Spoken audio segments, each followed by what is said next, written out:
ইমন ভুরু কুঁচকে তাকিয়ে আছে। তার হাতে চিকন করে কাটা এক টুকরা শশা।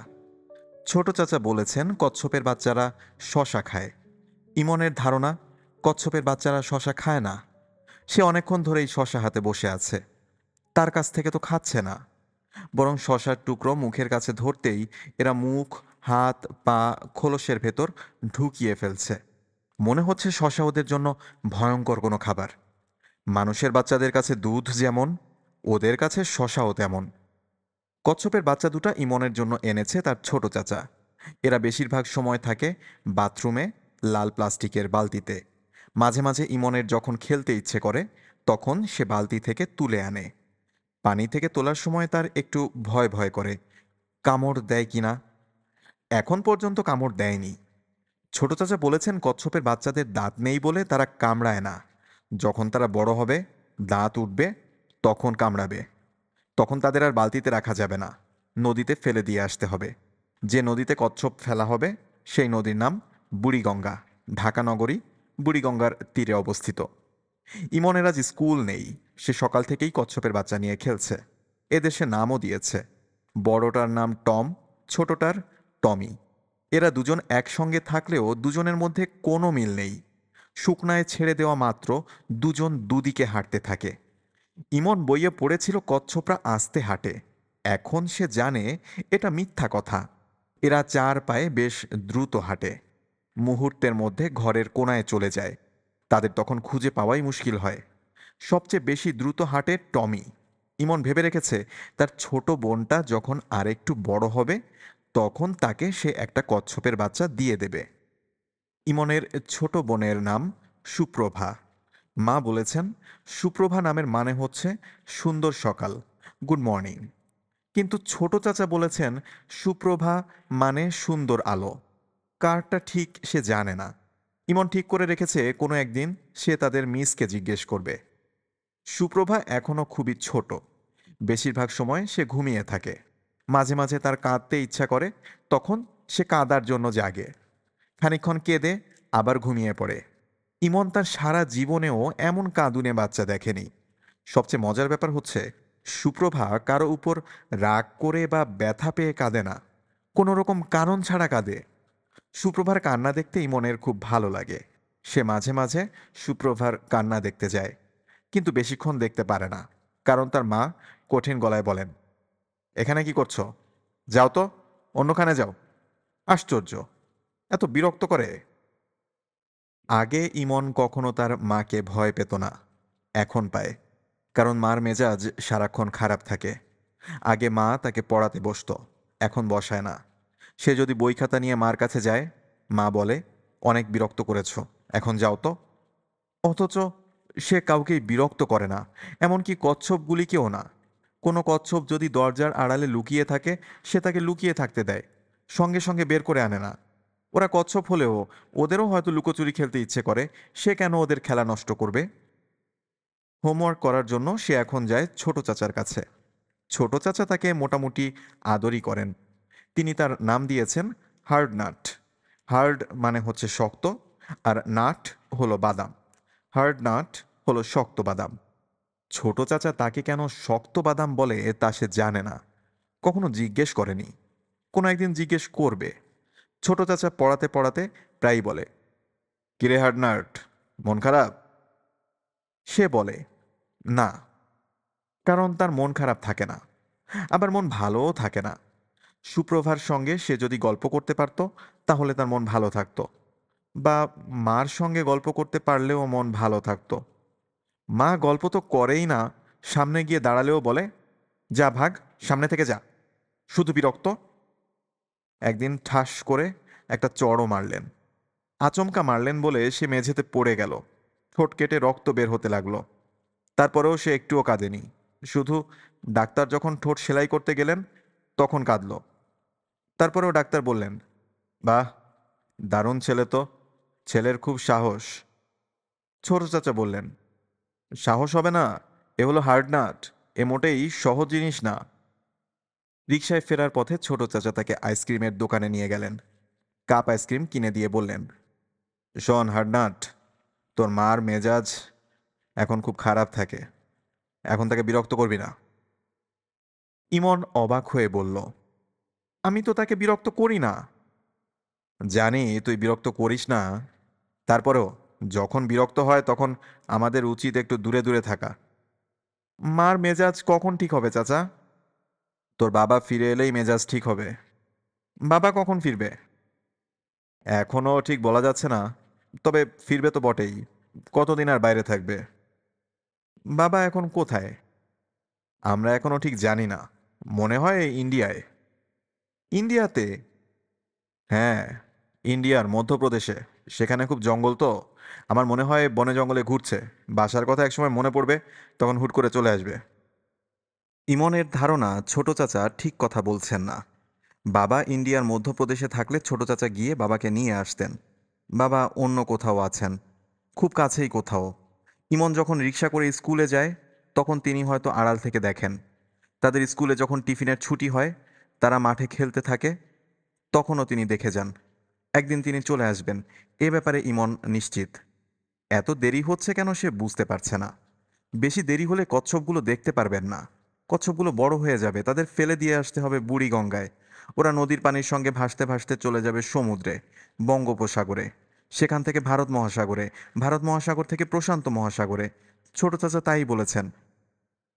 বাবা সম্পর্কে লোকজন প্রায়ই তাকে জিজ্ঞেস করে। তাদের প্রশ্নের জবাব দিতে তার ভালো লাগে না। ভালো না লাগলেও সে সহজভাবেই জবাব দেয়। তাদের ক্লাসের মিস ফারজানা দেখতে খুব সুন্দর। একদিন টিফিন টাইমে তাকে ডেকে নিয়ে জিজ্ঞেস করলেন, ইমন, তোমার বাবা নাকি তোমাদের ছেড়ে চলে গেছেন? ইমন বলল, উনি বেড়াতে গেছেন। বেড়াতে গেছেন? কোথায় বেড়াতে গেছেন? ইন্ডিয়াতে, মধ্যপ্রদেশে। মিস ফিক করে হেসে ফেলে বললেন, মধ্যপ্রদেশে? হ্যাঁ, এত জায়গা থাকতে মধ্যপ্রদেশে কেন? মধ্যপ্রদেশে অনেক বড় বড় জঙ্গল।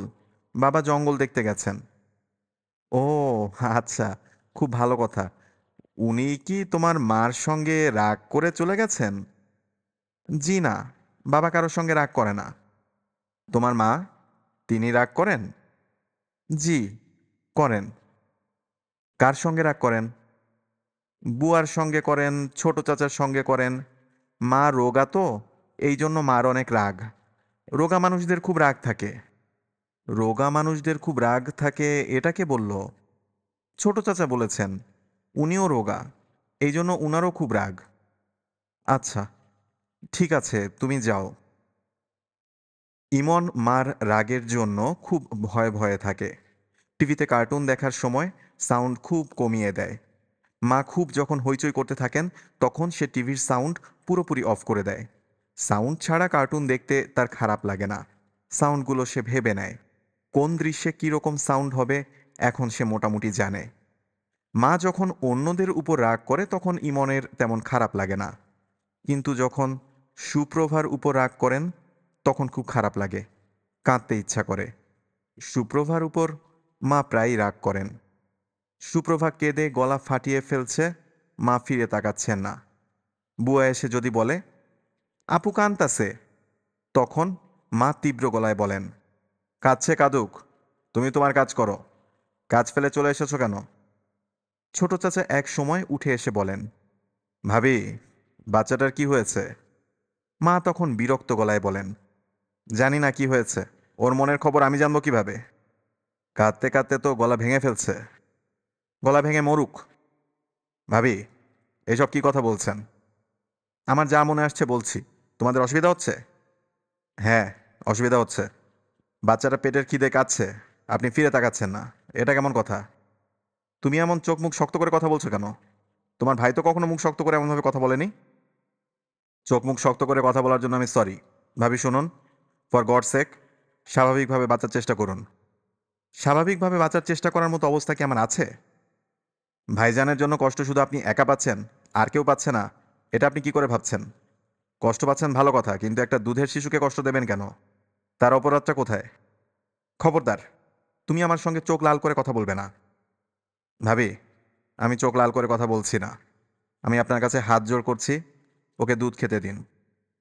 নাটক করবে না, নাটক আমার ভালো লাগে না। একে তোমরা নিয়ে কোথাও পালক দিয়ে দাও। আচ্ছা ভাবি, ঠিক আছে, তাই করব। আপাতত আপনি একে সামলান। এই পর্যায়ে মা সুপ্রভাকে কোলে নেন। সঙ্গে সঙ্গে তার কান্না থেমে যায়। তখন কান্না পেয়ে যায় ইমনের। সে ছোট চাচার ঘরে ঢুকে কাঁদতে শুরু করে। ছোট চাচা গম্ভীর গলায় বলেন, ইমন, তোকে কেউ মেরেছে? ইমন ফোপাতে ফোপাতে বলে, না, মারেনি। তোকে কেউ বকা দিয়েছে? না। তাহলে কাঁদছিস কেন? জানি না। পুরুষ মানুষ কি কাঁদতে পারে? না। ফোঁস ফোঁস করতে পারে? না। হেঁচকি তুলতে পারে? না। তুই তো একই সঙ্গে কাঁদছিস, ফোঁস করছিস এবং হেঁচকি তুলছিস। তিনটা নিষিদ্ধ জিনিস করছিস। চোখ মুছে কচ্ছপ নিয়ে আয়, একটা মজা দেখাবো। কি মজা? আগে নিয়ে আয়, তারপর দেখবি। ইমন কচ্ছপ নিয়ে এলো। ফিরোজ কচ্ছপ দুটো উল্টো করে মেঝেতে রেখে দিল। এরা খোলসের ভেতর থেকে মাথা এবং পা বের করে সোজা হবার চেষ্টা করছে, পারছে না। ফিরোজ হৃষ্টচিত্তে বলল, হে হে, এই হচ্ছে মজা। কি মজা? যত চেষ্টাই করুক, এরা এখন আর সোজা হতে পারবে না। ছটফট করবে কিন্তু পারবে না। বাইরের কোনো সাহায্য লাগবে। তুই বা আমি যদি সোজা করে দিই তাহলে সোজা হতে পারবে। মজাটা এইখানেই। মানুষেরও মাঝে মধ্যে কচ্ছপের মতো অবস্থা হয়। মানুষ উল্টে যায়, ঠিক হবার জন্য ছটফট করতে থাকে, ঠিক হতে পারে না। বাইরের সাহায্য ছাড়া ঠিক হওয়া তখন সম্ভব না। তোর মার এখন এই অবস্থা চলছে, সে উল্টে গেছে, ঠিক হবার জন্য ছটফট করছে কিন্তু পারছে না। কাজেই তোর মার উপর রাগ করেও কোনো লাভ নেই। মার উপর তোর রাগ নেই তো? না, নেই। Very good. আর একটা কথা, যদি কোনো কারণে খুব মন খারাপ হয়, তখন কচ্ছপ উল্টে দিয়ে ওদের দিকে তাকিয়ে থাকবি। তখন দেখবি মন ভালো হয়ে যাচ্ছে। কেন? কেন কেন করবি না? চড় খাবি? আচ্ছা, করব না। আজ ইমনের মন সামান্য খারাপ। বেশি না, সামান্য। এই সামান্য মন খারাপ নিয়ে কচ্ছপ উল্টানো যায় না বলে সে উল্টাচ্ছে না। শশার টুকরা কেটে খেতে দিচ্ছে। এরা খাচ্ছে না। হাতে ধরে থাকলে এরা খায় না। কিন্তু পানিতে ছেড়ে দিলে মুখ বের করে কুটকুট করে খায়। ইমন, এদিকে শুনে যাও। ইমনের বুক ধক করে উঠল। আগে মা ডাকলে আনন্দ লাগতো, এখন মা ডাকলেই বুক ধক করে ওঠে। ইমন কচ্ছপ দুটো বালতিতে রেখে মার ঘরের দরজা ধরে দাঁড়ালো। মা সুপ্রভার গায়ে তেল মালিশ করে দিচ্ছেন। তিনি চোখ সরু করে তাকালেন। ইমনের বুক শিরশির করতে লাগলো। দরজা ধরে দাঁড়িয়ে আছো কেন? কাছে আসো। ইমন ঘরে ঢুকলো। হাত ভেজা কেন? আবার কচ্ছপ নিয়ে ঘাটাঘাটি করছিলে? হাত ধুয়ে এসেছো? হ্যাঁ। সাবান দিয়ে হাত ধুয়েছো? ইমন সাবান দিয়ে হাত ধোয়নি। তারপরেও ভয়ে ভয়ে হ্যাঁ সূচক মাথা নাড়ল। সে জানে এই মিথ্যা মাথা নাড়ার জন্য তার বাঁ কাঁধের ফেরেস্তা 5টা বদি লিখেছে। ফেরেস্তার নাম কেরামান কাতেবিন। তার কাজ মানুষের খারাপ কাজগুলি লেখা এবং কোনো খারাপ কাজের জন্য কয়টা বদি হয়েছে তার হিসাব রাখা। দাদিজান তাকে বলেছেন। দেখি, হাত কাছে আনো। সাবানের গন্ধ আছে কিনা দেখি। ইমন হাত এগিয়ে দিল। মা গন্ধ শুকলেন। মনে হলো তিনি সাবানের গন্ধ পেয়েছেন, কারণ কিছু বললেন না। সাবানের গন্ধ পাওয়ার কথা না। সে হাতে সাবান মাখেনি, কচ্ছপ ঘাঁটাঘাঁটি করেছে। মনে হয় কচ্ছপের গায়ে সাবানের গন্ধ আছে। কচ্ছপ শুকে দেখতে হবে। ইমনের মা হঠাৎ ইমনকে জিজ্ঞাসা করল, তোমার বোনটা দেখতে কিরকম হয়েছে? কার মতো হয়েছে বলো তো? ইমন ভয়ে ভয়ে বলল, ছোট বাচ্চাদের মতো হয়েছে। বোকার মতো কথা বলছো কেন? ছোট বাচ্চা তো ছোট বাচ্চার মতোই হবে। বুড়োদের মতো হবে নাকি? দেখতে কার মতো হয়েছে? তোমার মতো না আমার মতো, নাকি তোমার বাবার মতো? জানি না মা। জানবে না কেন? দেখতে হয়েছে অবিকল তোমার বাবার মতো। তোমার বাবার নাক অনেকটা চাপা। এই দেখো, এর নাকও চাপা। চাপা না? ইমন বুঝতে পারছে না নাক চাপা কি চাপা না। তার কাছে তো নাকটা সুন্দরই লাগছে। তারপরেও বলল, হুম। সুরাইয়া ছোট্ট নিঃশ্বাস ফেলে বলল, এখন তোমাকে আমি কি বলবো মন দিয়ে শুনবে। আমরা এই বাড়িতে থাকবো না। ইমন ভয়ে ভয়ে বলল, কোথায় যাব? তোমার বড় মামার বাড়িতে গিয়ে থাকবো। তোমার বড় মামা তার বাড়ির একটা ঘর আমাকে দিয়েছেন। একটা ঘরই তো আমাদের জন্য যথেষ্ট। কি, যথেষ্ট না? হুম। এরকম মুখ শুকনা করে হুঁ বলছো কেন? বড় মামার বাড়িতে থাকতে তোমার অসুবিধাটা কি?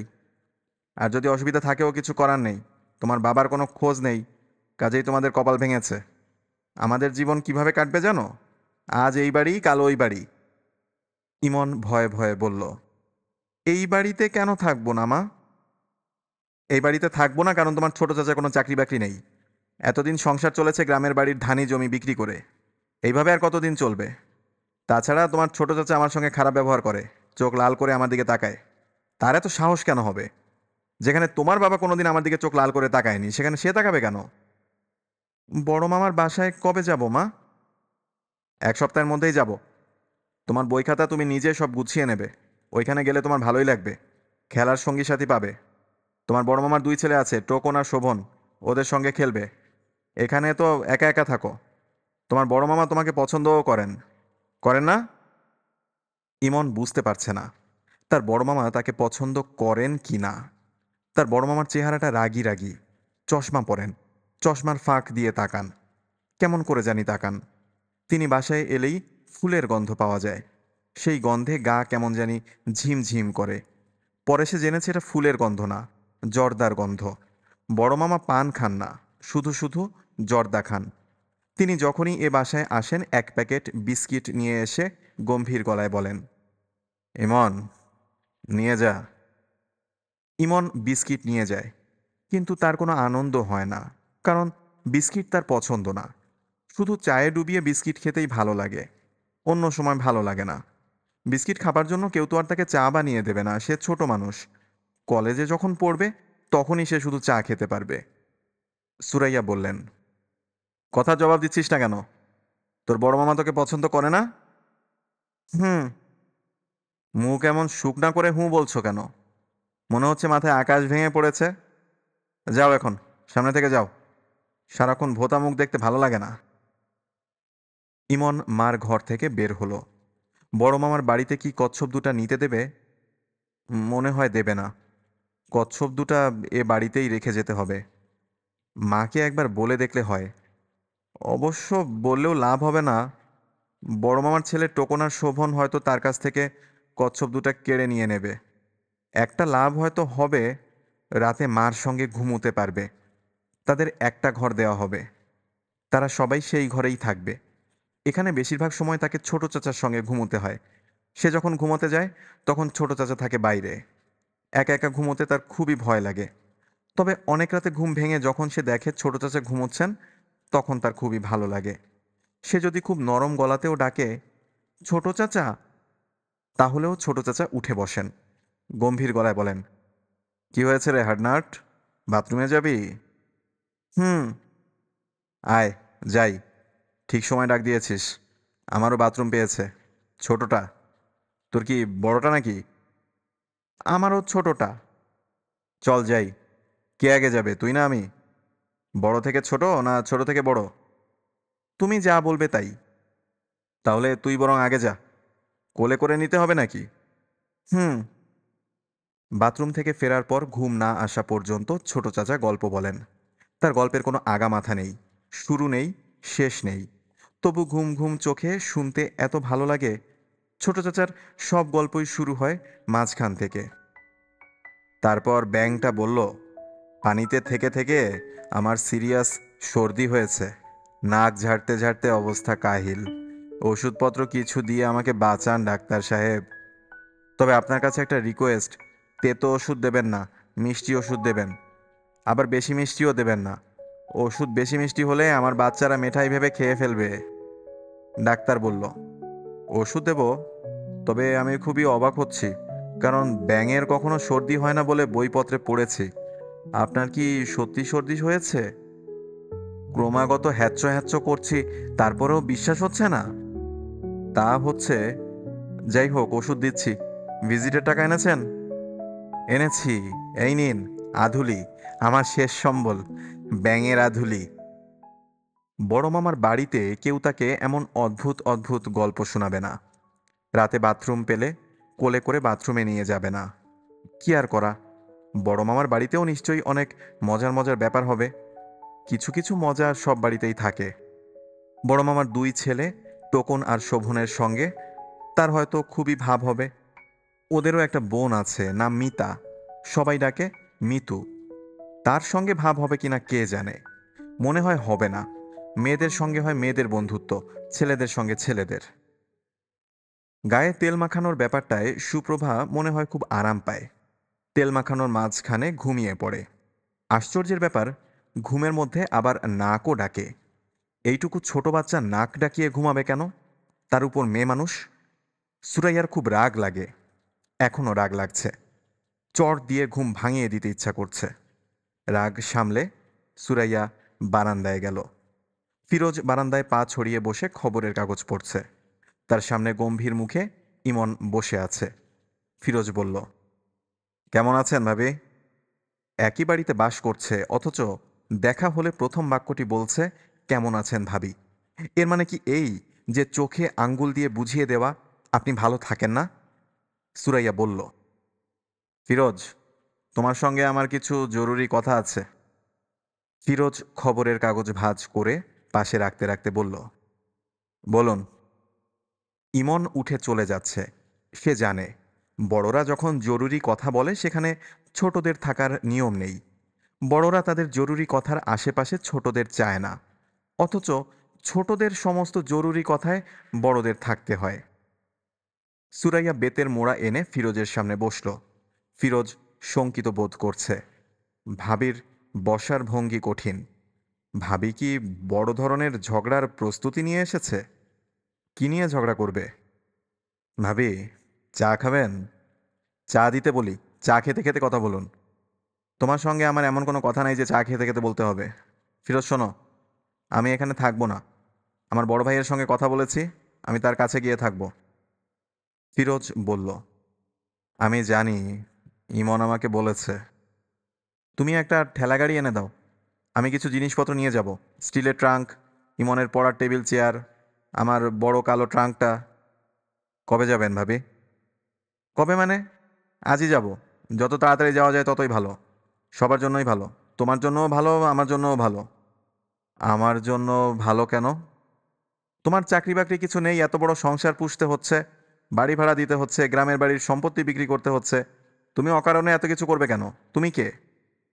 ভাবি, আমি ইমনের চাচা।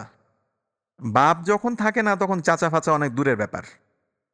আপনার সঙ্গে আমি কোনো তর্কে যেতে চাচ্ছি না, তবে আমার মনে হয় এখানে থাকাটাই আপনাদের জন্য ভালো হবে। কেন ভালো হবে? পরিবেশে অভ্যস্ত হবার ব্যাপার আছে। আপনি এই পরিবেশে থেকে অভ্যস্ত, ইমন অভ্যস্ত। তুমি জমি বিক্রি করে আমাদের খাওয়াবে? হ্যাঁ ভাবি। সেটা কতদিন? তোমাদের কি জমিদারি আছে? জমিদারি নেই, জমি জমা খুব সামান্যই আছে। ভাবি, আমি ব্যবসা শুরু করেছি, বোতল সাপ্লাইয়ের কাজ পেয়েছি। সামান্য হলেও কিছু টাকা পয়সা তো পাচ্ছি।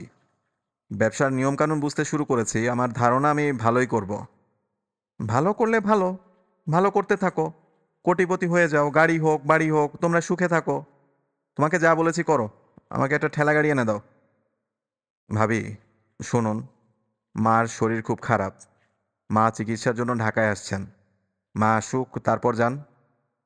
উনার সঙ্গে আমার যাওয়ার সম্পর্ক কি? আমি আজই যাব। আচ্ছা, ঠিক আছে। তুমি আর একটা কাজ করবে, সুপ্রভাকে আমি পালতে পারছি না, তাকে পালক দেবার ব্যবস্থা করবে। কি বলছেন বুঝতে পারছি না ভাবি। বাংলাদেশে অনেক ফ্যামিলি আছে যাদের ছেলে পুলে নেই, এমন কোনো একটা ফ্যামিলিতে ওকে দিয়ে দাও। সেও সুখে থাকবে, আমিও সুখে থাকবো। এসব যন্ত্রণা আমার অসহ্য লাগছে। ও আচ্ছা। মেয়েটা হয়েছে অপয়া। ও পেটে আসার পর থেকে যত সমস্যা, আমার আর ভালো লাগে না। ভাবি, আপনি আজই যাবেন? হ্যাঁ। ইমনের স্কুল তো অনেক দূর হয়ে যাবে। স্কুল থেকে ওকে আনা নেওয়া কে করবে? জানি না। স্কুল বদলে দিব, কিংবা ঘরে বসে থাকবে। বাপ নেই, ছেলের আবার স্কুল কিসের? তার কি পড়াশোনা হবে? হবে না। বড় হয়ে ইট ভাঙবে, কিংবা রিক্সা চালাবে। সুপ্রভার ঘুম ভেঙেছে, কাঁদতে শুরু করেছে। সুরাইয়া উঠে চলে গেল। ফিরোজ বসে রইল। পত্রিকা পড়া হয়নি। এখন আর পড়তে ইচ্ছা করছে না। ভাবি যখন চলে যাবে বলে ঠিক করেছে তখন যাবেই। তাকে বুঝানোর কেউ নেই। সে কারো কথা শুনবে না। ইমন ছোট ছোট পা ফেলে আসছে। ছোট চাচার দিকে একবার তাকিয়েই চোখ নামিয়ে নিল। ফিরোজ হাত ইশারায় কাছে ডাকল। ইমন আসছে কিন্তু অন্য দিকে তাকিয়ে আগাচ্ছে। একবারও তার চাচার দিকে তাকাচ্ছে না। ছেলেটা অদ্ভুত হয়েছে। অদ্ভুত কিন্তু অসাধারণ। খবর কি রে বেটা হারনাট? ভালো। বড় মামার বাড়িতে চলে যাচ্ছিস তাহলে? হুম। গুড। যাবার সময় কাঁদবি না তো? না। Very good. বোকা ছেলেরাই কাঁদে, বুদ্ধিমানরা কাঁদে না। তুই বোকা না বুদ্ধিমান? জানি না। আয়, পরীক্ষা করে দেখি বোকা না বুদ্ধিমান। কোলে এসে বস। আমি তোর চুলে বিলি কেটে কেটে আদর করব। তখন যদি কেঁদে ফেলিস তখন বুঝবো তুই বোকা, আর না কেঁদে থাকতে পারলে বুদ্ধিমান। ইমন গুটিসুটি মেরে তার চাচার কোলে বসে আছে। তার শরীর কেঁপে কেঁপে উঠছে। সে প্রাণপণ চেষ্টা করছে চোখের পানি আটকানোর। কোনো লাভ হচ্ছে না। চোখ ভর্তি করে পানি আসছে। সে সঙ্গে সঙ্গে চোখ মুছে ফেলছে। ছোট চাচার কাছে সে বোকা প্রমাণিত হচ্ছে, এই দুঃখ বোধেও সে আক্রান্ত। তবে সে জানে না ছোট চাচাও তার মতোই বোকা।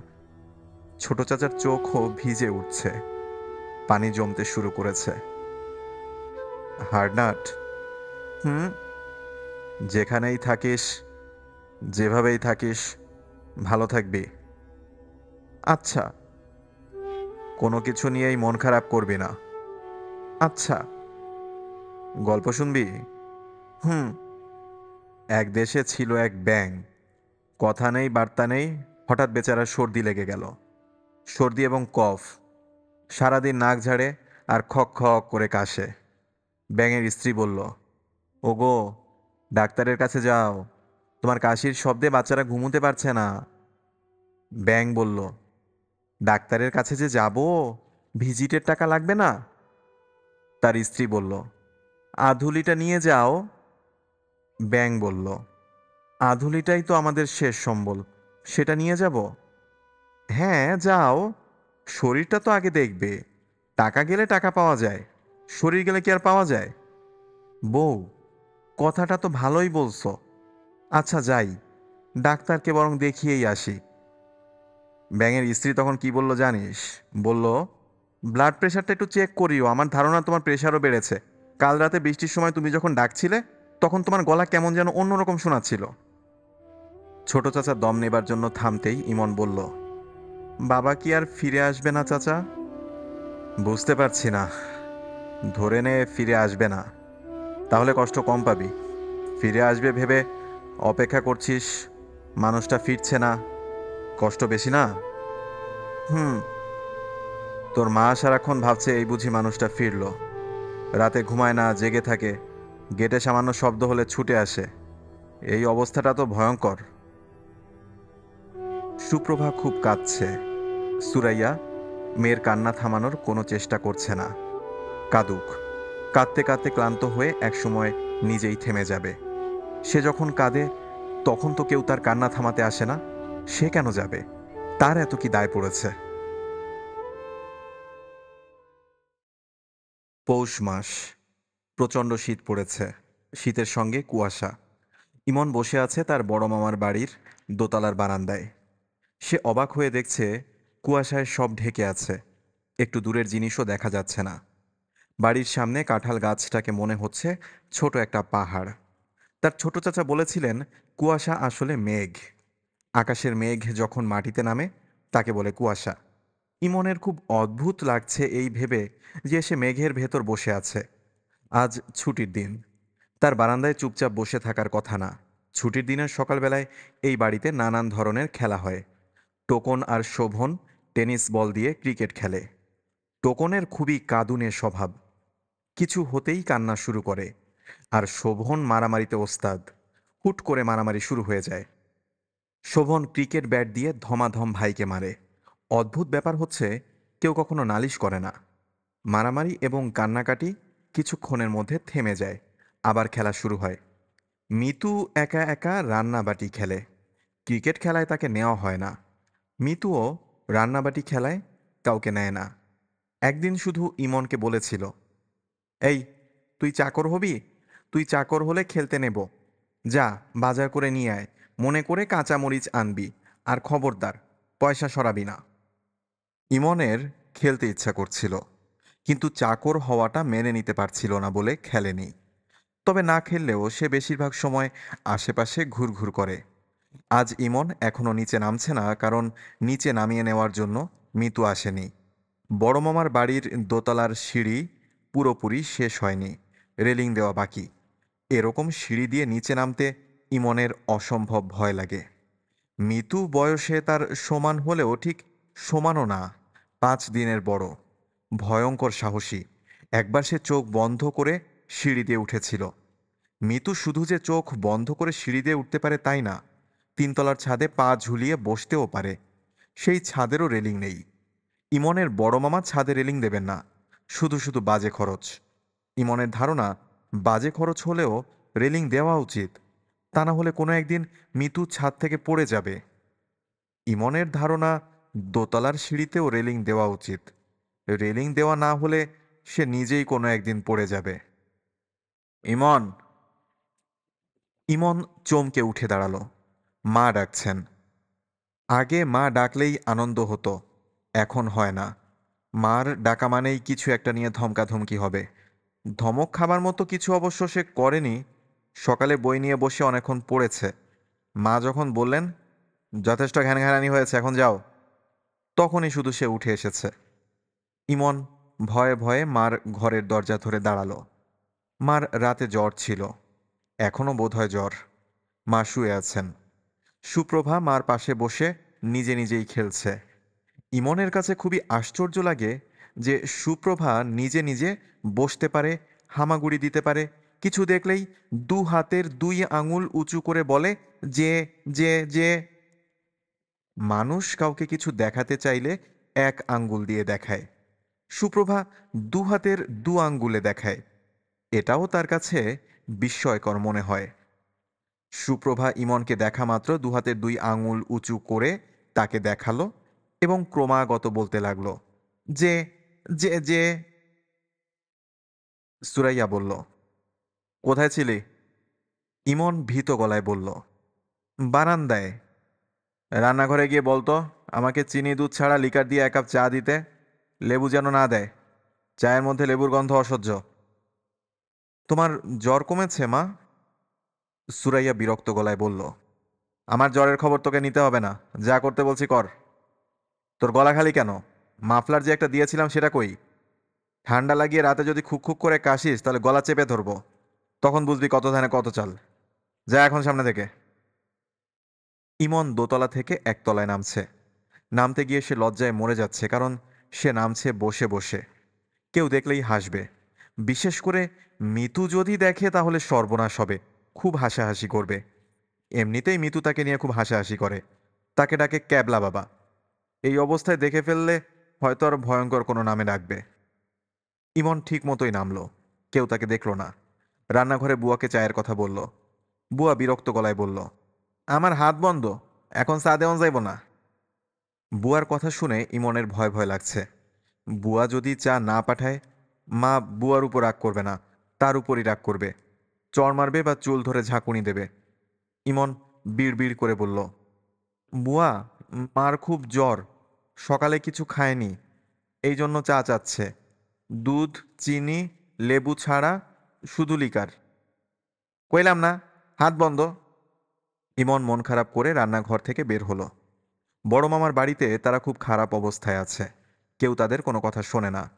ইমন যদি কোনো কাজের লোককে বলে, এই, আমাকে 1 গ্লাস পানি দাও, তবে সে কাজের লোক অবধারিতভাবে না শোনার ভান করে চলে যাবে, কিংবা দিতেছি বলে সামনে থেকে সরে যাবে, কিন্তু আর ফিরে আসবে না।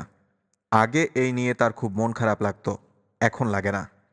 ইমন বারান্দায় এসে দেখে মিতু বারান্দার পিলারে হেলান দিয়ে কমলা খাচ্ছে। এই শীতে তার গায়ে পাতলা একটা ফ্রক। খুব যারা সাহসী মেয়ে তাদের বোধহয় শীতও কম লাগে।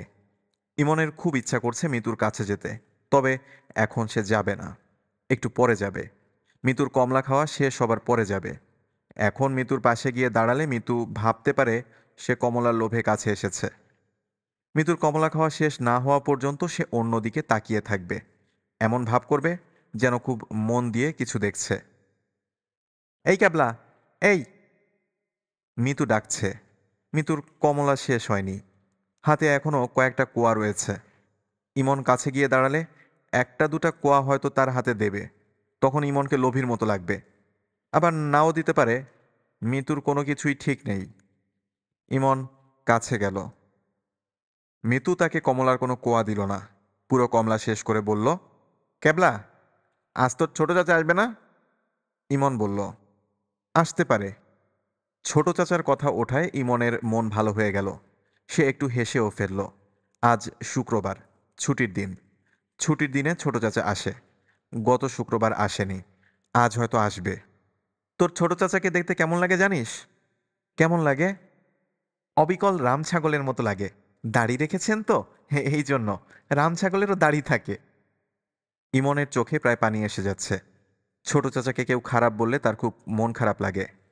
তাছাড়া দাড়িতে ছোট চাচাকে খুবই সুন্দর লাগে। মিতু বলল, আমি যখন কমলা খাচ্ছিলাম তখন তুই লোভীর মতো তাকিয়েছিলি কেন? তাকিয়েছিলাম না তো। অবশ্যই তাকিয়েছিলি। লোভী কোথাকার, আবার মিথ্যা কথা বলে। মিথ্যুক। আমি মিথ্যুক না, আমি সত্যুক। অবশ্যই তুই মিথ্যুক। বাবা মারা গেছে আবার মিথ্যা কথাও বলে। বাবা মরেনি, বেড়াতে গেছেন, চলে আসবেন। চলে আসবে না হাতি, কোনোদিন আসবে না। আসবে। তুই বললেই হবে? সবাই জানে আসবে না। তুই একে তো মিথ্যুক, তার উপর বোকা। আমি বোকা না। অবশ্যই তুই বোকা। বোকা এবং ভীরু। সিঁড়ি দিয়ে বসে বসে পা ল্যাচ ছেড়ে নামছিস, আমি দেখেছি। ইমন চোখের পানি সামলাবার চেষ্টা করছে, পারছে না। মিতু বলল, একদিন তুই যখন সিঁড়ি দিয়ে বসে বসে নামছিলি তখন আমি তোর ইয়েটা দেখে ফেলেছি, দেখতে সাদা কেঁচোর মতো। ইমনের চোখে এবার পানি এসে গেল। চোখ মুছে সে রওনা হলো রান্নাঘরের দিকে। বুয়াকে আরেকবার অনুরোধ করে দেখবে যেন মাকে সে চা দিয়ে আসে। মিতু তার ফ্রকের পকেট থেকে আরেকটা কমলা বের করেছে। মেয়েটার মুখ গোলগাল, মাথা ভর্তি ঝাঁকড়া চুল, অসম্ভব সুন্দর চেহারা। একবার তার দিকে চোখ পড়লে চোখ ফেরানো মুশকিল। এ হচ্ছে সেই ধরনের মেয়ে যাকে দেখলেই কথা বলতে ইচ্ছা করে। মজার ব্যাপার হলো, আজ থেকে ঠিক ২০ বছর পর এই মেয়েটি তার বাবার ঘরে ঢুকে অত্যন্ত শান্ত ভঙ্গিতে বলবে, বাবা, আমি ইমনকে বিয়ে করতে চাই। মিতুর বাবা হতভম্ব হয়ে বলবেন, কি বললি? যা বলেছি তুমি শুনেছ। তোর কি মাথাটা খারাপ? মিতু আগের চেয়েও শান্ত গলায় বলবে, বাবা, আমার মাথা খারাপ না, তুমি ব্যবস্থা করে দাও। সেই গল্প যথাসময়ে বলা হবে। আপাতত আমরা দেখতে পাচ্ছি ইমন তার ছোট চাচার কোলে। সে চাচার ঘাড়ে মুখ লুকিয়ে আছে, নিঃশব্দে কাঁদছে। ফিরোজ বলছে, কেঁদে তুই আমার ঘাড় ভিজিয়ে ফেলছিস, তোর হয়েছেটা কি বলতো? 15 দিন পরে এসেছি, কোথায় গল্পগুজব করবি? এরকম করলে আর আসবো না। দোতলা থেকে নিচে ফেলে দেব। দিলাম, ফেলে দিলাম। 1 মিনিটের মধ্যে যদি হাসির শব্দ না শুনি তাহলে কিন্তু সত্যি সত্যি ফেলে দেব। ইমন হাসতে না পারলেও হাসির মতো শব্দ করল। ছোট চাচার একটু মাথা খারাপের মতো আছে, সত্যি সত্যি ফেলে দিতে পারে। সুরাইয়ার জ্বর আরো বেড়েছে। জ্বরের আঁচে মুখ লালচে হয়ে আছে, চোখ জল জল করছে। ফিরোজ বসেছে তার সামনে একটা চেয়ারে। ফিরোজ বলল, ভাবি, কেমন আছেন? সুরাইয়া বলল, ভালো। খারাপ থাকবো কেন? খারাপ থাকার মতো নতুন কিছু তো হয়নি। আপনার জ্বর কি বেশি? জানি না, তোমার খবর বলো। ব্যবসাপাতির অবস্থা কি? অবস্থা বেশি ভালো না, খারাপই বলতে পারেন। ব্যবসা করতে ক্যাশ টাকা লাগে, ক্যাশ টাকা তো নেই। তোমার ভাইয়ের টাকা পয়সার খোঁজ নিতে বলেছিলাম, খোঁজ নিয়েছো? ফিরোজ কিছু বলল না, চুপ করে রইল। এই প্রসঙ্গে আলাপ করতে তার ইচ্ছা করছে না। অফিসে তার ভাইয়ের টাকা পয়সা ভালোই আছে। টাকাটা পেতে হলে তার মৃত্যু হয়েছে এই মর্মে প্রমাণ সহ কাগজপত্র দিতে হবে। ভাইয়ের মৃত্যু হয়েছে এ জাতীয় কোনো কাগজ তার কাছে নেই। একটা মানুষ নিখোঁজ হয়েছে, এই পর্যন্তই। তার আর কোনো খোঁজ নেই। ভাবি, ইমনের পড়াশোনা কেমন হচ্ছে? জানি না। সুপ্রভাতও দেখতে খুব সুন্দর হচ্ছে। ও সুন্দর হলেই কি আর অসুন্দর হলেই কি? তুমি কি এখনো মেসেই থাকো? জি। চিরজীবন কি মেসেই থাকবে? ঘরবাড়ি করবে না? বিয়ে টিয়ে করবে না? ব্যবসার অবস্থা ভাবি খুবই খারাপ। খারাপ হলে কি আর করবে? মেসে মেসে জীবন কাটিয়ে দাও। ফিরোজ একটু ঝুঁকে এসে বলল, ভাবি, আপনার কাছে আমি একটা আবদার নিয়ে এসেছি। সুরাইয়া ভুরু কুঁচকে বলল, কি আবদার? মার শরীর খুব খারাপ, প্যারালাইসিস হয়ে গেছে, মনে হয় বাঁচবেন না। আপনাকে খুব দেখতে চাচ্ছেন। আমাকে দেখে কি হবে? মনে হয়তো শান্তি পাবেন। আমাকে দেখে শান্তি পাবার কিছু নেই, আমি কোনো শান্তি বড়ি না। ভাবি, এইভাবে কথা বলবেন না।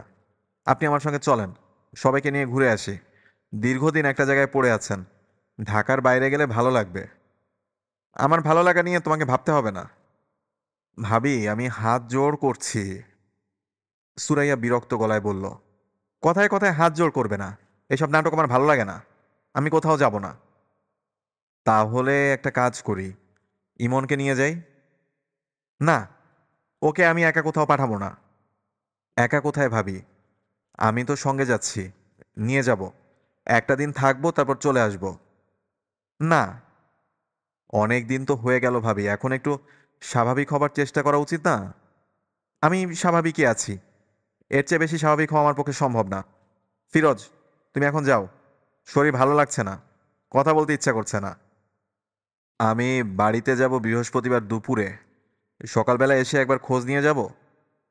কি খোঁজ নিয়ে যাবে? যদি আপনি যান আমার সঙ্গে, কিংবা ইমনকে দেন। একবার তো না বলেছি, তারপরও চাপ দিচ্ছ কেন? চাপ দিচ্ছি না ভাবি, অনুরোধ করছি। মার শরীর খুবই খারাপ, বাঁচবেন না। ইমনের জন্য খুব অস্থির। ভাবি, আজ উঠি, বৃহস্পতিবার সকালে আসব। যাওয়ার আগে দেখা করার জন্য আসব। সুপ্রভা কি ঘুমোচ্ছে? হ্যাঁ। ওকে একটু দিন, কোলে নিয়ে আদর করি। কোলে নিয়ে আদর করতে হবে না, ঘুম ভেঙে যাবে। ঘুম ভাঙলে বিশ্রী করে কাঁদে, অসহ্য লাগে। সুপ্রভার কান্না শুধু না, সুরাইয়ার সব কিছুই অসহ্য লাগে। ইমন যখন পড়ার টেবিলে বসে গুনগুন করে, সেই গুনগুন কিছুক্ষণ শুনলেই অসহ্য লাগে। আবার সে যখন নিঃশব্দে পড়ে, তখন চারদিকের নৈশব্দও অসহ্য লাগে। সবচেয়ে বেশি অসহ্য লাগে তার বড় ভাই জামিলুর রহমানকে। জামিলুর রহমান মাঝে মধ্যে বোনের ঘরে ঢোকেন, নানান বিষয় নিয়ে কথা বলেন। দুই একটা কথা শোনার পরই সুরাইয়ার মাথা ধরে যায়। সুরাইয়ার সঙ্গে সঙ্গে বলে, ভাইজান, প্রচণ্ড মাথা ধরেছে। তিনি তারপরও বসে থাকেন, এক প্রসঙ্গ থেকে আর এক প্রসঙ্গে যান এবং কথা বলতেই থাকেন, বলতেই থাকেন। তারপর, সুরাইয়া, তুই আছিস কেমন বল? ভালো। দিন রাত 24 ঘন্টা একটা ঘরের ভেতর থাকিস, এর নাম ভালো থাকা? তোর তো পাগল হতে বেশি বাকি নেই। পাগল আমি হব না ভাইজান, পাগল হলে আগেই হতাম। আগে যখন হই নাই, এখনো হব না। আশেপাশের সবাইকে পাগল বানাবো, কিন্তু নিজে পাগল হব না। এই তো, একটা কথার মতো কথা বলেছিস। নিজে ভালো থাকবি, নিজের ভালো থাকাটাই জরুরি।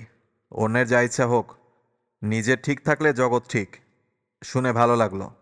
একটা ঘটনা ঘটলে চিত হয়ে পড়ে যেতে হবে নাকি? দুর্ঘটনা মানুষের জীবনে ঘটে না? সবসময় ঘটে। ভাইজান, আমার খুব মাথা ধরেছে। দিনরাত একটা ঘরে বন্দি হয়ে থাকলে মাথা ধরবে না? মাথা ধরবেই।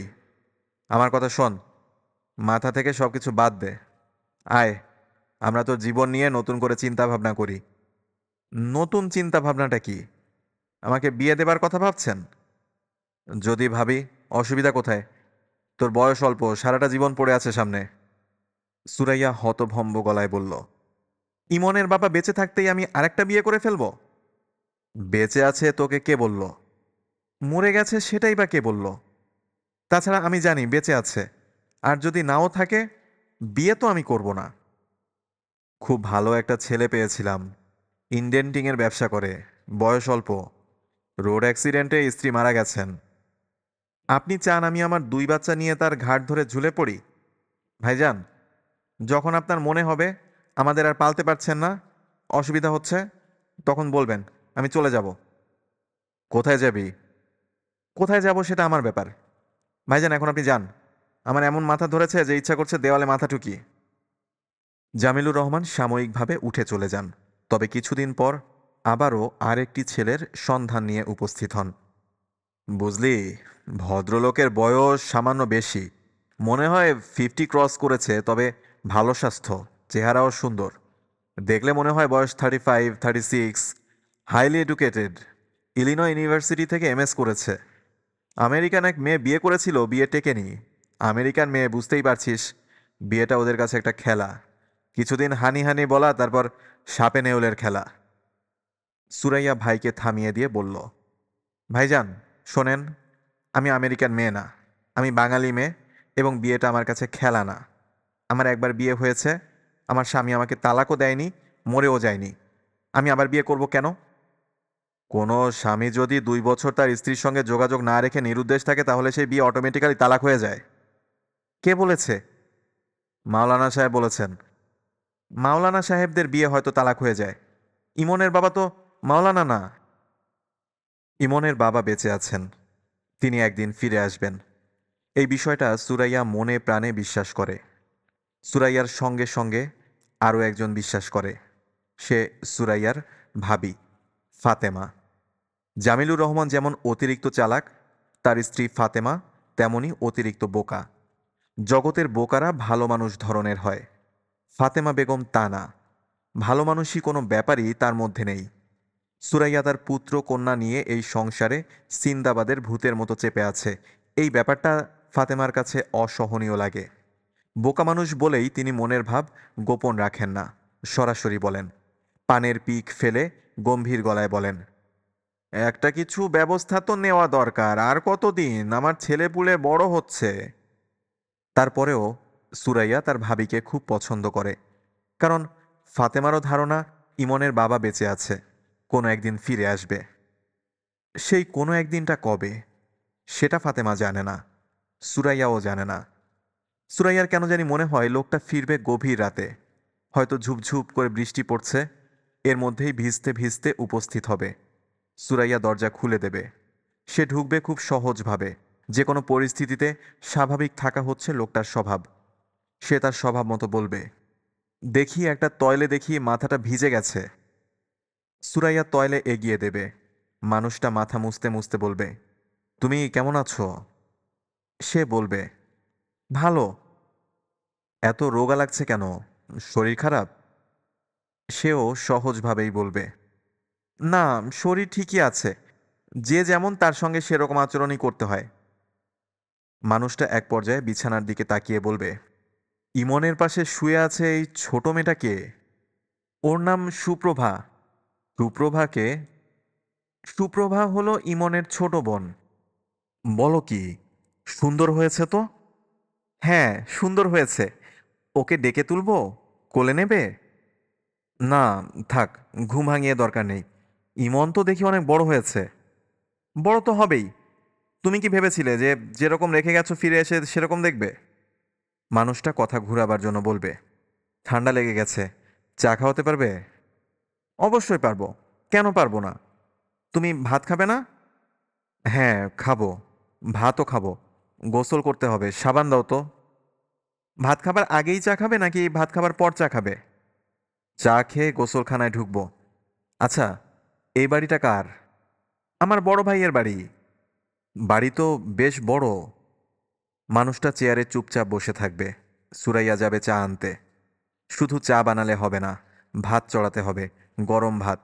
ভাতে 1 চামচ ঘি, ডিম ভাজা, ডিম ভাজার সঙ্গে শুকনো মরিচ ভাজা, নতুন আলু ডোবা তেলে মচমচে করে ভাজা।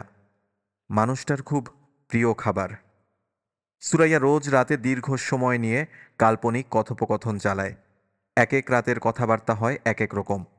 রাতের এই কথোপকথন অংশটা তার বড় ভালো লাগে। ইমন অন্ধকারে সিঁড়িঘরের নিচে দাঁড়িয়ে কাঁদছে। জায়গাটা বিশ্রী রকমের অন্ধকার, সেই কারণে তার ভয় লাগছে। আবার অন্ধকার থেকে বারান্দায় আলোতে আসতে পারছে না। সে পেন্সিল হারিয়ে ফেলেছে। স্কুলের ব্যাগ গুছাতে গিয়ে ধরা পড়েছে পেন্সিল নেই। এই দুঃসংবাদ মাকে না দিয়ে উপায় নেই। সে মাকে পেন্সিল হারানোর কথা বলল। সুরাইয়া ধমক ধামক কিছুই দিল না, শান্ত গলায় বলল, যেখান থেকে পারো পেন্সিল খুঁজে আনো। পেন্সিল না এনে আজ ঘুমোতে পারবে না। ঘণ্টাখানেক আগে সে মার ঘরে উকি দিয়েছিল। সুরাইয়া তাকে দেখেই বলল, পেন্সিল পেয়েছ? ইমন বলল, না। পেন্সিল পাওনি তাহলে এসেছো কেন? বললাম না পেন্সিল না পেলে আসবে না। কথা কানে যায় না, বাদর ছেলে। রাত 10টার মতো বাজে। অন্যদিন এই সময়েও বাড়ি গম গম করে। আজ মনে হয় সবাই শুয়ে পড়েছে। বাড়ি নিঝুম। ইমন কি করবে বুঝতে পারছে না। এ বাড়িতে যদি ছোট চাচা থাকতেন তাহলে তাকে কানে কানে বললেই যত রাতই হোক তিনি দোকান থেকে পেন্সিল কিনে আনতেন। ছোট চাচা নেই।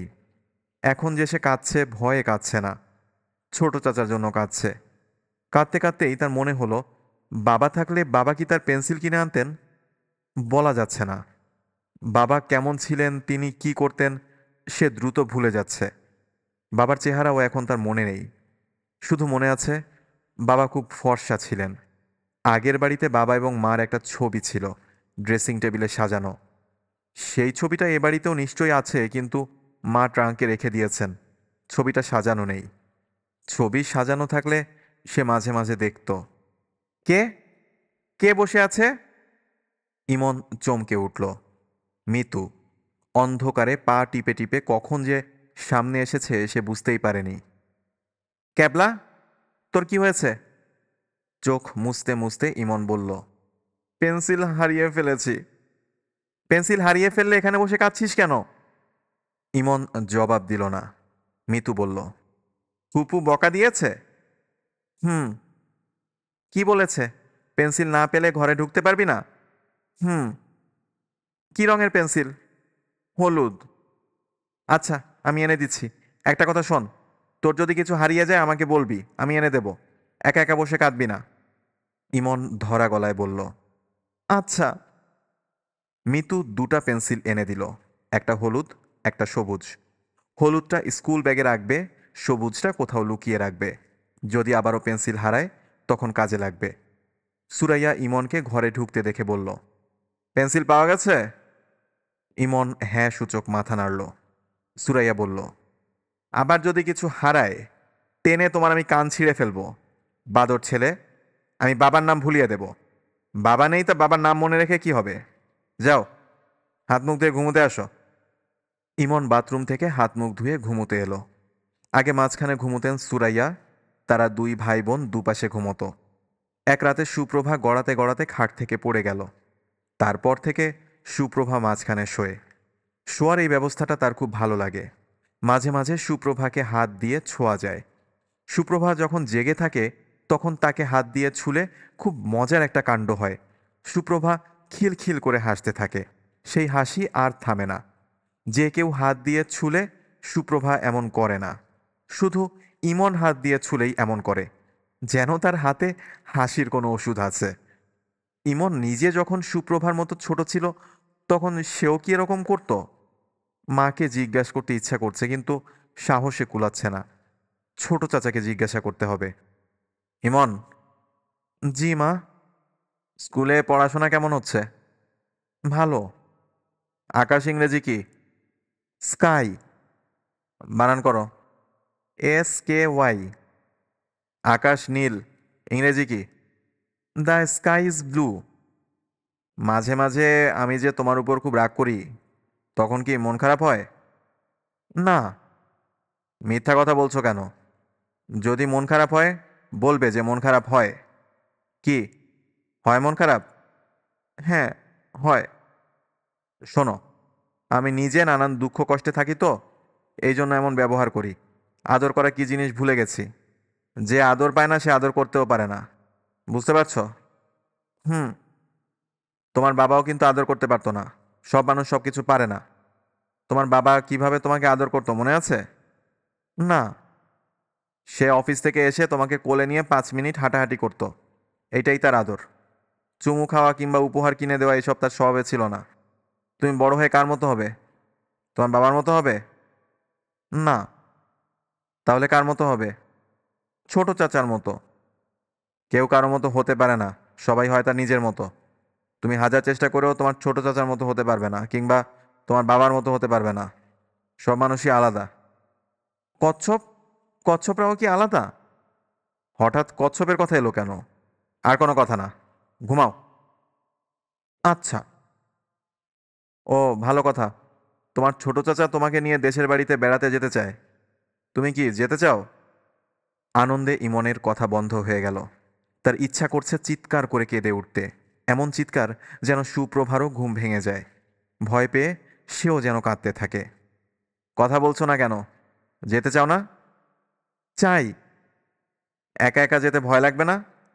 না। আমাকে ফেলে রেখে যাবে, কষ্ট হবে না? না। সে কি, আমাকে সুপ্রভাকে ফেলে যাচ্ছ, কষ্ট হবে না? সুপ্রভার জন্য হবে। সুপ্রভাকে তোমার আদর লাগে? হুম। আচ্ছা, অনেক কথা হয়েছে, এখন ঘুমাও। নাকি একটা গল্প শুনতে চাও? ইমন গল্প শুনতে চাচ্ছে না, কিন্তু বুঝতে পারছে কোনো একটা অদ্ভুত কারণে তার মার মন খুব ভালো। মা গল্প বলতে চাচ্ছেন। সেই অদ্ভুত কারণটা কি?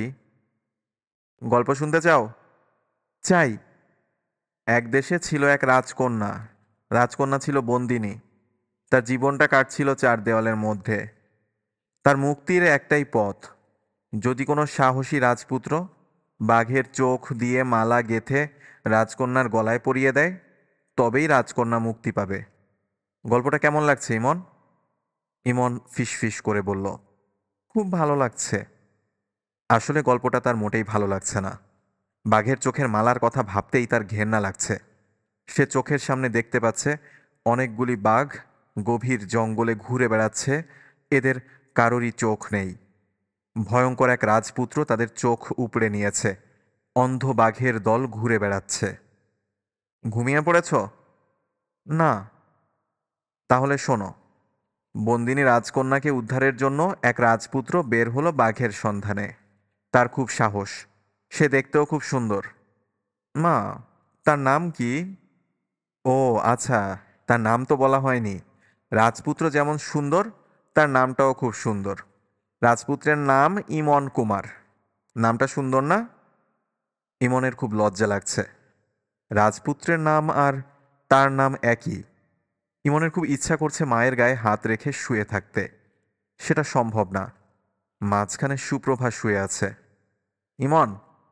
হুম। বাবা, ঘুমাও। আমার গল্প বলতে আর ভালো লাগছে না। সুরাইয়ার শুধু যে ভালো লাগছে না তা না, তার মনটাই খারাপ হয়ে গেছে। সে পুরোপুরি নিশ্চিত ছিল গল্পের মাঝখানে ইমন বলবে, মা, এই গল্পটা আমি জানি, তুমি অন্য গল্প বলো। এই গল্প ইমনের বাবা ইমনকে বলেছিলেন। ছেলের সেই গল্পের কথা মনে নেই। বাবাকে এত দ্রুত সে ভুলে যাচ্ছে, এত দ্রুত। নিজেকে ইমনের খুব বড় মনে হচ্ছে, যেন হুট করে একদিনে অনেক বড় হয়ে গেছে। সে সবাইকে রেখে একা একা গ্রামের বাড়িতে যাচ্ছে। ছোট চাচা অবশ্য সঙ্গে আছেন, তারপরেও সে একা একা যাচ্ছে। এটা ভাবা যায়? ইমনের হাতে ছোট ব্যাগ, ব্যাগে জামা কাপড়, টুথপেস্ট, টুথব্রাশ, একটা চিরুনি। সুরাইয়া ছেলের হাতে দুইটা 10 টাকার নোট দিল। ইমন সেই নোট দুটা গম্ভীর ভঙ্গিতে শার্টের পকেটে নিল। সুরাইয়া বলল, খুব সাবধানে থাকবে। ইমন মাথা কাত করল।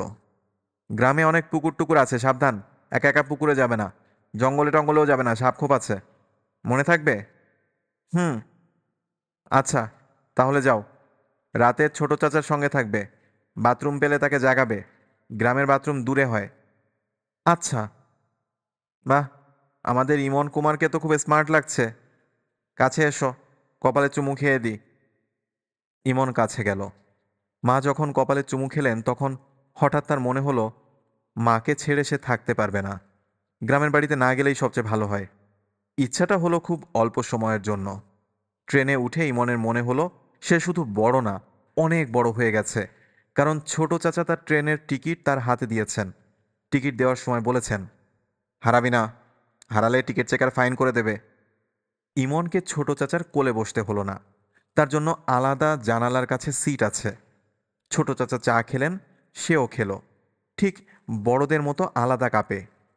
ট্রেনের জানালা দিয়ে দৃশ্য দেখতে তার কি যে ভালো লাগছিল। মনে হচ্ছিল সে সারা জীবন ট্রেনে কাটিয়ে দিতে পারবে। এর মধ্যে ছোট চাচা বললেন, এই যে মিস্টার হার্টনাট, আমার খুব ঘুম পাচ্ছে, আমি ঘুমাবো। তোর দায়িত্ব হচ্ছে স্টেশনের নাম পড়তে পড়তে যাওয়া। যখন দেখবি স্টেশনের নাম নান্দাইল রোড, তখন আমাকে ডেকে তুলবি। ট্রেন স্টেশনে ঢুকতেই জানালা দিয়ে মাথা বের করে স্টেশনের নাম পড়া, কি রোমাঞ্চকর ব্যাপার! গ্রামের বাড়ি দেখে ইমন আনন্দে অভিভূত হলো। কি অদ্ভুত বাড়ি! টিনের চাল, ছোট ছোট জানালা, চারদিকে এত গাছপালা যে মনে হয় জঙ্গলের ভেতর বাড়ি। একটা কুমড়ো গাছ বাড়িটার চালে উঠে গেছে, সেই গাছ ভর্তি কুমড়ো। উঠোনে সত্যিকার একটা মা ভেড়া চারটা বাচ্চা নিয়ে বসে আছে। ইমন যখন তার সামনে দাঁড়ালো, ভেড়াটা একটুও ভয় পেল না। বাচ্চা ভেড়াদের একটা আবার এসে ইমনের গা শুকতে শুরু করলো। বিস্ময়ের ওপর বিস্ময়, বাড়িতে দুটো রাজহাঁস। তারা গলা উঁচু করে কি গম্ভীরভাবে হাঁটছে, দেখলেই আদর করতে ইচ্ছে করে। ছোট চাচা অবশ্য বললেন, রাজহাঁস দুটা খুবই তেদর, খবরদার, কাছে যাবি না, কামড় দেয়। কি অদ্ভুত কথা! হাঁস আবার মানুষকে কামড় দেয়? হাঁস কি কুকুর নাকি যে কামড়াবে? আকলিমা বেগম নাতিকে দেখে ডাক ছেড়ে কাঁদতে শুরু করলেন। কাঁদেন আর একটু পরপর বলেন, আমার ইমইন না আইছে, তোমরা কে কই আছো দেখা যাও, আমার ইমইন না আইছে। দাদির কান্না দেখে ইমনের লজ্জা লাগছে, আবার ভালোও লাগছে। সে কিছুতেই বুঝতে পারছে না এমন বুড়ো একজন মানুষ তার মতো ছোট্ট একজনকে এত ভালোবাসে কেন। দাদিজানের শরীর অবশ, শুধু ডান হাতটা নাড়াতে পারেন। সেই হাতে তিনি ইমনকে ধরে আছেন, কিছুতেই ছাড়ছেন না। হাতে ন্যাপথলিনের গন্ধ। বুড়ো মানুষদের হাতে কি ন্যাপথলিনের গন্ধ হয়? ইমনের সারাটা দিন কাটল ভয়াবহ উত্তেজনায়। দুবার তাকে রাজহাঁস তাড়া করল। এতে ভয় যেমন লাগছিল, মজাও লাগছিল। বড়ই গাছে উঠে সে নিজের হাতে পাকা বড়ই পেড়ে খেল। বড়ই গাছে নিজে নিজে ওঠা কঠিন, তবে ছোট চাচা একটা টেবিল এনে গাছের সঙ্গে লাগিয়ে দিলেন। টেবিল থেকে চট করে গাছে ওঠা যায়, তবে খুব বেশি দূর ওঠা যায় না, গাছ ভর্তি কাটা। ছোট চাচা কামরাঙ্গা গাছের ডালে একটা দোলনা টানিয়ে দিলেন। খুব অদ্ভুত দোলনা, চেয়ার দোলনা। একটা চেয়ারের হাতলের সঙ্গে দড়ি বেঁধে গাছের ডালে ঝুলিয়ে দেওয়া। কি যে মজার একটা দোলনা! মনে হয় চেয়ারে বসে আছে, সামনে টেবিল, চেয়ার এবং টেবিল দুটাই দুলছে। তারপর সে ছোট চাচার সঙ্গে গেল ছিপ ফেলে পুকুরে মাছ ধরতে। দুজনের হাতে দুটা ছিপ, ছোট চাচার বড় আর তারটা ছোট। মাটি খুঁড়ে কেঁচো বের করে কেঁচো দিয়ে টোপ দেওয়া হলো। খুবই ঘেন্নার কাজ। মাছ মারতে হলে একটু ঘেন্নার কাজ করতেই হয়। ঢাকার কেউ বিশ্বাস করবে না, কিন্তু ঘটনা 100 ভাগ সত্যি। ইমন তার ছিপে একটা সরপুঁটি মাছ ধরে ফেলল। মাছটা ধরে তার এত আনন্দ হলো যে শব্দ করে কেঁদে ফেলল। ছোট চাচা বিরক্ত হয়ে বললেন, আরে গাধা, মাছ ধরে কাঁদছিস কেন? এখানে কাদার কি হলো? মাছ ধরতে না পেরে কাঁদলেও একটা ব্যাপার ছিল, এত বড় মাছ ধরে ফিচ ফিচ কান্না, ছি! নিজের মারা সরপুঁটি মাছ ভাজা দিয়ে সে দুপুরে ভাত খেল। আরও অনেক খাবার ছিল, মুরগির মাংসের কোরমা ছিল, ডিমের তরকারি ছিল। তার আর কিছুই খেতে ইচ্ছা করল না। পরদিন আরও বিস্ময়কর ঘটনা ঘটল। ছোট চাচা বললেন, আয়, তোকে সাঁতার শিখিয়ে দিই। একদিনের সাঁতার। আমি সাঁতার শিখানোর একজন ওস্তাদ। সাঁতার শিখতে হলে প্রথমে কোন কাজটা করতে হয় বল দেখি? জানি না। প্রথমে পানিতে নামতে হয়। পানিতে না নেমেও সাঁতার শেখা যায়, সেই সাঁতারের নাম শুকনা সাঁতার। স্থলে বেঁচে থাকার জন্য এই সাঁতার খুবই প্রয়োজনীয়। বেশিরভাগ মানুষ শুকনা সাঁতার জানে না বলে স্থলে ভেসে থাকতে পারে না। তুমি পারো? না, আমিও পারি না। ইমন ভয়ে ভয়ে চাচার হাত ধরল। পুকুরটাকে খুব গহীন মনে হচ্ছে, পানি কি পরিষ্কার টলটল করছে। ফিরোজ বলল, ঝুপ করে পানিতে নাম, একদিনে সাঁতার। ইমন অবাক হয়ে বলল, সত্যি সত্যি একদিনে সাঁতার শিখব? তোর যদি ইচ্ছা থাকে শিখতে পারবি। ইচ্ছা আছে? আছে। পানিতে আমার সঙ্গে নামবি, কিন্তু পানিকে ভয় করতে পারবি না। পানিকে ভয় করলে একদিনে সাঁতার শিখতে পারবি না। শুধু মনে রাখবি, আমি যখন আছি তখন তুই ডুববি না, আমি ধরে ফেলবো। আমার উপর বিশ্বাস রাখতে হবে। পারবি বিশ্বাস রাখতে? পারবো। তাহলে আয়, শুরু করা যাক। প্রথম 1 ঘন্টা শুধু পানিতে দাপাদাপি করবি। আমি তোর পেটে হাত দিয়ে তোকে ভাসিয়ে রাখব। ফিরোজ ইমনকে ভাসিয়ে রাখছে। ইমন প্রাণপণে দাপাদাপি করছে। প্রথমে একটু শীত লাগছিল, দাপাদাপির কারণে এখন আর শীত লাগছে না। ইমনের মনে হচ্ছে সে তার বাকি জীবনটা পানিতে দাপাদাপি করে কাটিয়ে দিতে পারবে। সঙ্গে শুধু একজনকে লাগবে যে তাকে ভাসিয়ে রাখবে, ছেড়ে দেবে না। ইমন 2 ঘন্টার মাথায় সত্যি সত্যি সাঁতার কাটল। ইমনের চেয়েও অনেক বেশি অবাক হলো ফিরোজ। সে মুগ্ধ গলায় বলল, হার্ডনাট, তুই তো সত্যি হার্ডনাট। সত্যি সত্যি একদিনে সাঁতার শিখে ফেললি। তুই তো বড় হয়ে গেছিস রে বেটা। গ্রামের বাড়ি থেকে ফেরার সময় ইমনের এত মন খারাপ হলো যে বলার নয়। বিদায়ের দিন আকলিমা বেগম নাতিকে জড়িয়ে ধরে বসে রইলেন। এক ফোঁটাও চোখের জল ফেললেন না। বিদায়ের সময় চোখের জল ফেলতে নেই, অমঙ্গল হয়। এমনিতেই এই পরিবারে অমঙ্গলের ছায়া পড়েছে। আকলিমা বেগম ধরা গলায় বললেন, ইমন না। ইমন বলল, জি দাদিমা। তোরে একটা কথা বলি, তুই যখন বড় হইয়া বিয়ে করবি তখন বউরে নিয়ে আসবি। আমি তো বাইসা থাকবো না, তোরা দুইজনে আমার কবরের সামনে খাড়াবি। ইমন মাথা কাত করে বলল, জি আচ্ছা। তোর লাগি আমি আল্লাহ পাকের কাছে খাস দিলে দোয়া করছি, আমার দোয়া আল্লাহ পাক কবুল করছেন। আকলিমা বেগম নাতির হাতে কাপড়ে মোড়া একটা ছোট্ট উপহার তুলে দিলেন।